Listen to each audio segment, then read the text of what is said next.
नमस्कार, श्री स्वामी समर्थ. मी उज्ज्वला वाघ स्वागत करते तुमचं माझ्या रसभरीत खानदेशी युट्यूब चॅनलला.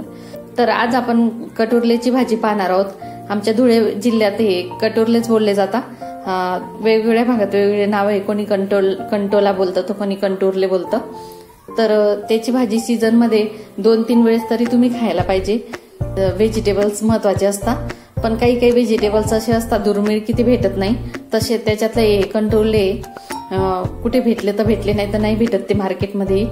तर त्यासाठी मी सगळ्यात आधी याला 5-6 मिनिटं पाण्यात टाकून ठेवते व मीठ टाकून घेते, म्हणजे जी पण अशी घाण लागलेली असते ती सगळी निघून जाईल.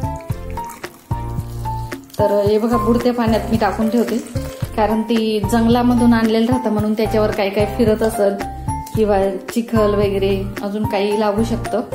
म्हणून त्याला काय आपण ज्या मार्केटमधले आणतो त्याही सगळ्यांमध्ये आपण मीठच टाकून धुवून घ्यायचे त्यांना, किंवा अशा कडक ज्या फळभाज्या असतात त्या 5-6 मिनिटं पाण्यात टाकून ठेवायच्या, म्हणजे त्याच्यावर जे पण असं काही लागलेलं असलं किडे वगैरे फिरलेले तेही निघून जातं, किंवा दुसरे काही किटाणू वगैरे तेही निघून जातात. तर हे बघा, 5-6 मिनिटं मी मिठाच्या पाण्यात ठेवले होते, तर एकदम स्वच्छ झाले व नंतर परत 2 पाण्याने धुवून घेतले. तर आता आपण यांना चिरून घेऊ. तर हे बघा, मागचं व पुढचं दोघं साईडचे काढून घ्यायचे व या प्रकारे चिरून घेऊ. हे थोडे पक्के झालेले बिया आहे त्याच्यात, अशा उभ्या चिऱ्या करून घेते व बिया ज्या जास्त निब्बर आहे त्या काढून घेते. तर हे बघा, या निब्बर बिया आहे थोड्या त्या काढून घेते. जास्त नाही काढायच्या, वाटल्या निब्बर तर काढायचे बघा या प्रकारे. तर हे बघा, पक्क्या बिया होत्या त्या काढून घेतल्या मी. तर सगळेच कंटोरले तसे चिरा मारून घेऊ आपण.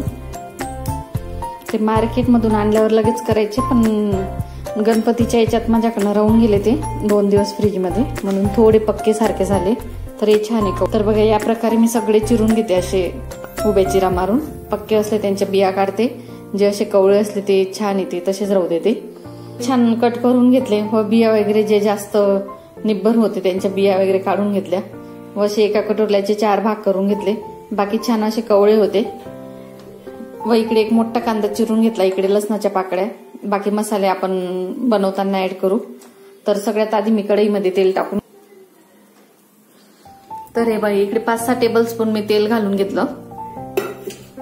तर तेल छान तापू देते, मग आपण कांदे टाकू त्याच्यात.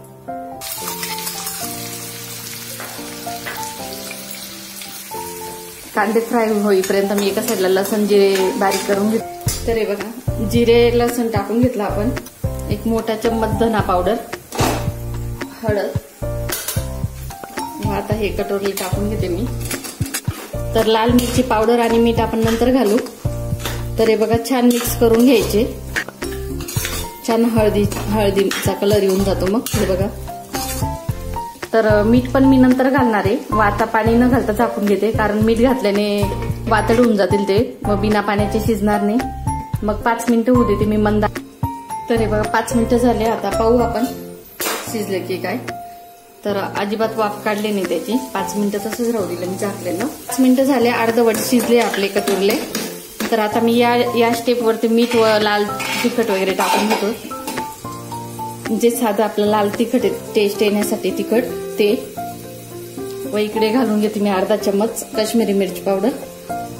तर काश्मीरी मिरची पावडर ही चवीला तिखट नसते, पण कलर खूप छान येतो भाजींचा व ते कलर बघून आपल्यालाही खूप समाधान वाटतं की छान दिसतं भाज्या म्हणून. व किंचित थोडा गरम मसाला घालून घेते मी व चवीपुरते मीठ. तर आता परत मिक्स करून घेते व्यवस्थित व थोडं तेल आपल्या दररोजच्या भाजीपेक्षा थोडं जास्त लागतं याला, 1-2 टेबलस्पून, कारण ते फक्त आपण तेलामध्ये शिजून घेतो, याच्यात पाणी वगैरे घालत नाही. तुम्हाला वाटलं तर तुम्ही घालू शकता 1-2 टेबलस्पून. अशी नॉनस्टिक किंवा जाड बुंदाची असली तर मग नाही जळत, पण बारीक कढई असली तर मग 1-2 टेबलस्पून पाणी लागतं, नाहीतर मग ते जळायला सुरुवात होते. तर आता मी परत मंद आचेवर झाकून ठेवते 2-3 मिनिटं. तर हे बघा, अजून 2-3 मिनिटं होऊ दिले मी मसाला वगैरे घालून. तर आता चेक करून बघू आपण झाले का. असं चम्मचने दाबून पाहायचं, तर इझिली तुकडे होत आहे. बघा, झाली आता छान भाजी आपली. तर आता मी गॅस बंद करते व कलर आपल्या काश्मीरी लाल मिरची पावडरमुळे कलर दिसतोय, नाही तर एवढी तिखट नाहीये. तर अशाच पौष्टिक, पारंपरिक व झटपट रेसिपी मी माझ्या रसभरीत खानदेशी युट्यूब चॅनलवर घेऊन येत आहे. तर तुम्ही अजूनही सबस्क्राईब केलं नसेल तर नक्की करून घ्या व कमेंट्स व शेअर नक्की करा व तुम्हाला कशा वाटतं माझ्या रेसिपी तेही कमेंट्स मध्ये नक्की टाकत चला, म्हणजे मलाही कळतं. धन्यवाद.